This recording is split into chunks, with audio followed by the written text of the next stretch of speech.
ക്രിസ്ത്യാനികളെ കൊന്നൊടുക്കിയ പൗലോസ് പിന്നെ ക്രിസ്തുവിനു വേണ്ടി രക്തസാക്ഷിയായി. ക്രിസ്തു സഭയുടെ പ്രചാരകരിൽ ഒരാളായിരുന്ന വിശുദ്ധ പൗലോസ് അപ്പസ്തോലൻ.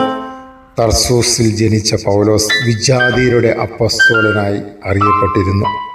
യേശുവിൻ്റെ 12 ശിഷ്യന്മാരിൽ ഒരുവനോ യേശുവിൻ്റെ ജീവിതകാലത്ത് അദ്ദേഹത്തിൻ്റെ അനുയായിയോ സഹചാരിയോ ആയിരുന്നില്ല എങ്കിലും യേശുവിന് വേണ്ടി മാത്രം അവസാനം വരെ ജീവിച്ചു മരിച്ച വ്യക്തിയായിരുന്നു വിശുദ്ധ പൗലോസ് അപ്പസ്തോലൻ.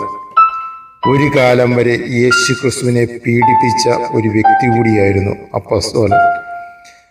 അപ്പസ്തോല പ്രവൃത്തി 22-ാം അധ്യായം 19 മുതലുള്ള വാക്യങ്ങൾ വായിക്കുമ്പോൾ ഇത് വ്യക്തമായി നമുക്ക് മനസ്സിലാക്കുവാൻ സാധിക്കും.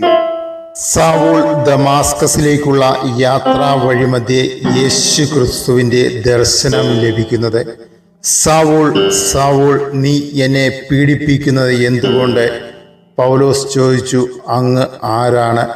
അവൻ പറഞ്ഞു, നീ പീഡിപ്പിക്കുന്ന നസ്രായനായ യേശുവാണെന്ന ഞാൻ. ഈ വചനം വായിക്കുക. അപ്പസ്തോല പ്രവൃത്തി 22-ാം അധ്യായം 6 മുതൽ നിങ്ങൾ വായിക്കുക. ഇന്ന് ക്രിസ്തുവിൻ്റെ വചനങ്ങൾ പങ്കുവയ്ക്കുന്ന വിശുദ്ധ ബൈബിളിൻ്റെ പുതിയ നിയമത്തിൽ കാണുന്ന 13 ലേഖനങ്ങൾ വിശുദ്ധ പൗലോസ് അപ്പസ്തോലൻ എഴുതിയിട്ടുള്ളതാണ്.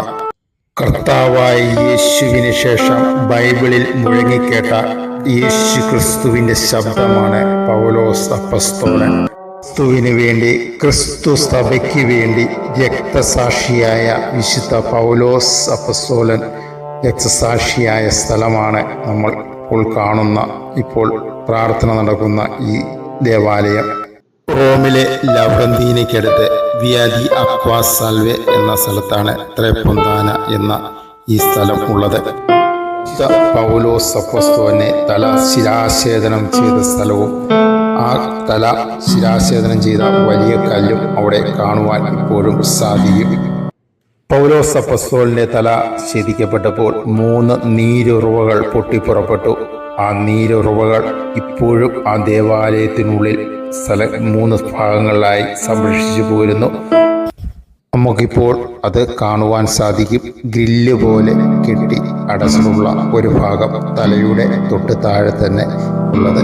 അതുപോലെ തന്നെ പൗലോസ് അപ്പസ്തോലനെ തല ഛേദിച്ച പീഠമാണ് ഇപ്പോൾ കാണുന്നത്. പൗലോസിന്റെ ഹെബ്രായർ നാമം ശൗൽ എന്നായിരുന്നു.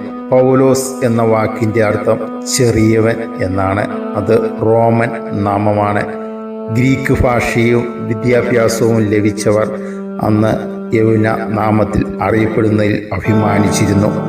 ക്രിസ്ത്യാനിയായതിനു ശേഷം ക്രിസ്തുവിന് ശുശ്രൂഷയിൽ ചെറിയവൻ എന്ന് അറിയപ്പെടുന്നതിൽ അഭിമാനിച്ചിരുന്നു എന്നും പൗലോസ് അപ്പസ്തോലൻ. കാലത്ത് ക്രിസ്തു വിശ്വാസികളെ പീഡിപ്പിക്കുവാൻ പ്രധാന പുരോഹിതന്മാരിൽ നിന്നും അധികാരപത്രം കൈപ്പറ്റിയ വ്യക്തി, പിന്നീട് ക്രിസ്തുവിന് വേണ്ടി മാത്രം ജീവിച്ച് ക്രിസ്തുവിന് വേണ്ടി മരിച്ച രക്തസാക്ഷിയായ വ്യക്തി. നമുക്കും ക്രിസ്തുവിന് വേണ്ടി ജീവിക്കാം. സഹായി എന്ന ഈ യൂട്യൂബ് ചാനൽ സബ്സ്ക്രൈബ് ചെയ്യുക. നിങ്ങളുടെ വിലപ്പെട്ട നിർദ്ദേശങ്ങൾ കമൻ്റായി രേഖപ്പെടുത്തുക. പുതിയ വീഡിയോയുമായി വീണ്ടും കാണാം.